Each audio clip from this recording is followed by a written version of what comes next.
সবথেকে বড় যে সন্ত্রাসবাদী থেকে থাকে সেটা তার নাম হচ্ছে শুভেন্দু অধিকারী। জানেন যে আমি মোদির বাচ্চা, কিছুদিন আগেও মমতার বাচ্চা ছিল, ও কিসের বাচ্চা নিজেই বুঝতে পারে না। সন্ত্রাসবাদের কোনো ধর্ম হয় না। অবশ্যই তো সম্প্রীতির ভারতবর্ষ, এই সম্প্রীতি নষ্ট করতে চাইছে যারা, তারা দেশ ছেড়ে চলে যায়। পর্যটকদের উপর আক্রমণ করা হলো, এটা তো অমিত শাহকে জবাব দিতে হবে।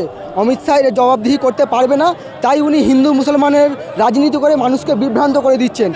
রাষ্ট্র যখন রাষ্ট্রের ইন্টেলিজেন্স ফেলিওর জনগণের নাগরিকদের নিরাপত্তা দিতে, তখন সম্প্রীতির বার্তাটা যারা নিয়ে আসছে তারা দেশ ছেড়ে চলে যাবে না, যারা নিরাপত্তা দিতে পারেনি তারা আগে সরকারটা ছাড়ুক। এই প্রশ্ন নিয়ে আজকে ডিবেট করুক। পর্যটকদের উপর আক্রমণ হলো কেন, কেন্দ্র সরকার জবাব দাও। নিরীহ পর্যটকদের উপর আক্রমণ হলো কেন, কেন্দ্র সরকার জবাব দাও।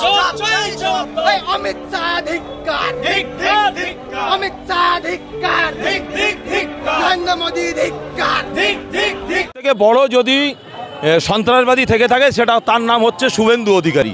আর এই শুভেন্দু অধিকারীকে বলবো যে ভাষাটা ঠিক করুন, নইলে আগামী দিন আপনার জন্যই হয়তো এই দেশে, এই রাজ্যে একটা বড় ভয়াবহ অশান্তি হতে পারে। সেজন্য শুভেন্দুর মতো মানুষগুলোই তো চিহ্নিতকরণ করা উচিত বাংলার মানুষকে, কেন এরাই তো সম্প্রীতি বজায় রাখতে চায় না। এরা এই সোনার বাংলাকে, সার্বভৌমত্বর বাংলাকে এবং শান্তির বাংলাকে অশান্তি ছড়াতে চায়। কেন এদের মতো মানুষগুলোই এরা হিন্দু মুসলমান দেখে, এদের মতো মানুষগুলো এরা দেশভক্তির নামে ভোট লোটার ধান্দা করে, দেশভক্তির নামে রাজনীতি করার ধান্দা করে। আমরা পরিষ্কার বলছি যে কেন হলো এখানে সিসি ক্যামেরা কেন নেই, ওখানে 100 মিটার দূরে দূরে কেন পুলিশ প্রশাসন নেই, সেখানে কেন কেন্দ্র বাহিনী নেই, সেখানে কেন আর্মি ফোর্স নেই, সেখানে মিলিটারি কোথায়? অন্য অন্য জায়গায় আমরা দেখি, কাশ্মীরে আমিও ঘুরতে গেছি, সেখানে দেখেছি 100 মিটার দূরে দূরে সেখানে পুলিশ প্রশাসন থাকে, সেখানে সেন্ট্রাল ফোর্স থাকে, সেখানে গার্ডের মাধ্যমে পুরো কাশ্মীরটাকে ঢেকে রাখা হয়। তাহলে আজকের দিনে কেন ছিল না? এবং যে এতক্ষণ ধরে যে তারা যে স্টিম রুলার চালালো, এরা কারা? এদের এত সময় পেল কি করে? আজকের আমার দেশের ইন্টেলিজেন্স তারা কোথায়? গোয়েন্দা দপ্তর কোথায়? এই মানুষগুলো কারা যারা এই দেশের মধ্যে ঢুকে আমার দেশের নাগরিককে মারে? অতএব এর মধ্যে আমার মনে হচ্ছে কিছু একটা রাজনৈতিক চাল আছে, নইলে এখানে সিসি ক্যামেরা ফুটেজ দেখে এর বিচার বিশ্লেষণ করা উচিত। ও আগে যাক, ও কি দেখাচ্ছে তাহলে? সম্প্রীতি কিসের দেখানো হচ্ছে? বলা কেউ তো সম্প্রীতি তো দেশের, ভারতবর্ষটাই তো সম্প্রীতির ভারতবর্ষ। এই সম্প্রীতি নষ্ট করতে চাইছে যারা, তারা দেশ ছেড়ে চলে যাবে। সম্প্রীতি যারা দেখাচ্ছে তারা দেশ ছেড়ে চলে যাবে মানে, তাহলে উনি তো সবচেয়ে বড় কমিউনাল। যিনি বলছেন উনি সবচেয়ে বড় কমিউনাল। এই দেশটা কার?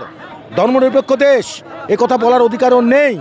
ধর্মনিরপেক্ষ দেশে তাকে রাষ্ট্রকে তার দায়িত্ব নিতে হবে ধর্মনিরপেক্ষ রাখার জন্য। রাষ্ট্র ফেলিওর, রাষ্ট্র যখন রাষ্ট্রের ইন্টেলিজেন্স ফেলিওর জনগণের নাগরিকদের নিরাপত্তা দিতে, তখন সম্প্রীতির বার্তাটা যারা নিয়ে আসছে তারা দেশ ছেড়ে চলে যাবে না, যারা নিরাপত্তা দিতে পারেনি তারা আগে সরকারটা ছাড়ুক। এই প্রশ্ন নিয়ে আজকে ডিবেট করুক। আমি ময়ূককে বলছি এই প্রশ্ন নিয়ে ডিবেট করুক। এখন তো আর যাই হোক, ওই আপনি হিন্দুদের দালালি করতে গিয়ে ভারতবর্ষটাকে শুধুমাত্র হিন্দু মুসলিমে ভেদাভেদ সৃষ্টি করছেন, এটা বন্ধ করুন।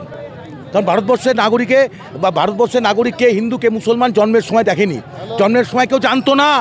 ধর্ম হচ্ছে ধারণ করা, কে কি ধারণ করেছে তার ব্যক্তিগত বিষয়, সেটা রাজনীতির প্ল্যাটফর্মে নিয়ে আসছে কারা? RSS, বিজেপি, আর তার ওকালতি করছে কিছু বিটিয়া। কথাটা সংবিধান বিরোধী কথা।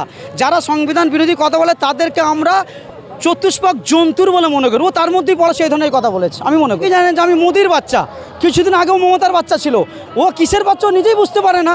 আর একটা বিষয় যেটা দেখছি, শুভেন্দু অধিকারী থেকে শুরু করে কিছু মিডিয়া যেভাবে নোংরা কথাবার্তা বলছে, যার দ্বারা আমার দেশের, আমার রাজ্যের শান্তি শৃঙ্খলা নষ্ট হচ্ছে, রাজ্যের মানে নিয়ে রাজ্যের পুলিশ মন্ত্রী কোনো অ্যাকশন নিচ্ছে না। এ থেকে আমাদের ভাবাচ্ছে এটার পিছনে কি মমতা ব্যানার্জিও ইন্ধন দিচ্ছে, যাতে দাঙ্গা হোক। কারণ কোনো তো উন্নয়ন করেনি, মুসলমানদেরকে, সংখ্যালঘুদেরকে, গরিব দলিত আদিবাসীদেরকে সবসময় ধোঁকা দিয়ে এসেছে। 26-এ টিকা জাগার জন্য দিদি এবং মোদি এদের একটা নোংরা রাজনীতির খেলা খেলছে এরা। কাশ্মীরকে ওয়ার্ল্ডের মোস্ট মিলিটারি জোন বলা হয়, সেখানে কিভাবে নিরাপত্তা বিঘ্নিত হলো এবং কাশ্মীরে নিরীহ পর্যটকদের উপর আক্রমণ করা হলো, এটা তো অমিত শাহকে জবাব দিতে হবে। অমিত শাহ এর জবাবদিহি করতে পারবে না, তাই উনি হিন্দু মুসলমানের রাজনীতি করে মানুষকে বিভ্রান্ত করে দিচ্ছেন। অমিত শাহর উচিত হবে এই ঘটনার নৈতিক দায় নিয়ে অবিলম্বে পদত্যাগ করা। যেটাকে পৃথিবীর মোস্ট মিলিটারি জোন বলা হয়, সেখানে নিরাপত্তা বিঘ্নিত হলে সেখানে সাধারণ মানুষ যাবে কীভাবে? এই ঘটনার নৈতিক দায় নিয়ে অমিত শাহকে অবিলম্বে পদত্যাগ করতে হবে। এবং যারা হিন্দু মুসলমানের রাজনীতি করছে তাদের উদ্দেশ্যে বলে রাখি, যারা জঙ্গি তারা কিন্তু মুসলমানদের শত্রু, তারা ভারতীয়দের শত্রু। তারা যেভাবে সাধারণ মানুষকে হত্যা করেছে, ঠিক একইভাবে তারা কাশ্মীরের পর্যটন শিল্পকে হত্যা করতে চেয়েছে। তাই জঙ্গি এবং জঙ্গিদের পরিচালনাকারী প্রত্যেকটা বিভেদকামী শক্তির বিরুদ্ধে আমরা আইএসএফ লড়ছি এবং লড়ব।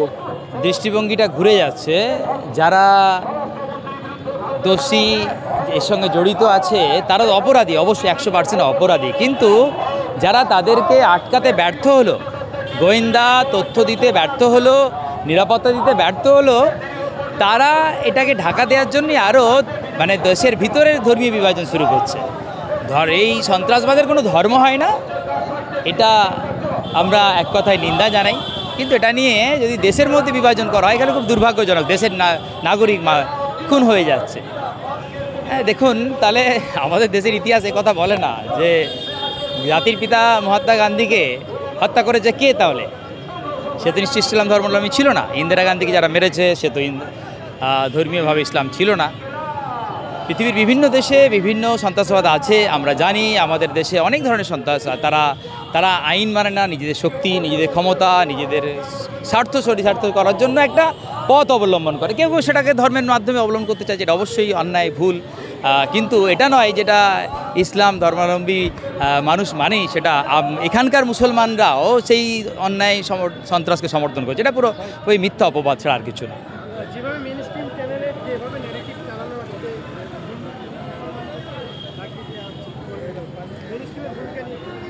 এটা কোথাও কোথাও আমাদের মনে হয়েছে যে গণতন্ত্রের একটা স্তম্ভ হচ্ছে, আমরা জানি সেটা হচ্ছে মিডিয়া, গণমাধ্যম, কিন্তু সেই মিডিয়া গণমাধ্যমের যা ভূমিকা ছিল গঠনমূলক, কোথাও তারাও একটা বায়াসড হয়ে গিয়ে একটা রাজনীতি দলের মতো হয়ে যেন কথা বলছে, একটা সংকীর্ণ গোষ্ঠীর মতো হয়ে কথা বলছে। মানে মাঝে মাঝে কোথাও শুনতে পাই কোনো মিডিয়ার পার্সন, তিনি কোনো পার্টির মুখপাত্র নাকি কোনো উগ্রবাদী সংগঠনের মুখপাত্র না সংবাদ মাধ্যমের সঞ্চালক, এটা মাঝে মাঝে আমরা ভুলে যাই। এটা খুব দুর্ভাগ্যজনক, এটা হওয়া কাম্য নয়। গঠনমূলকভাবে অপরাধীকে শাস্তি দিতে হবে, অবস্থারাধী পথে কেউ নয়।